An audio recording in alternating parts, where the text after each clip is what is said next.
समाप्ती होत असताना कलियुगाची सुरुवात।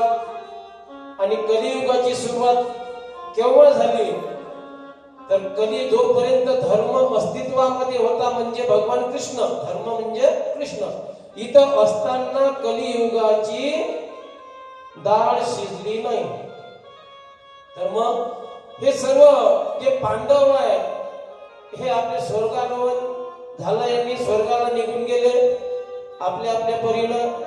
आणि मग यांचे जे वंशज आहे नाही का, यांचा जो वंश वाढत होता तो वंश परिस्थिती रूपानं इथं जन्माला आला आणि याचं गर्भामध्ये रक्षण करण्यात आलं। जेव्हा अश्वत्थाम्याने चक्र वज्र चालवलं होतं तर त्यामध्ये भगवंत प्रत्यक्ष जाऊन भगवंतानं रक्षण केलेलं आहे।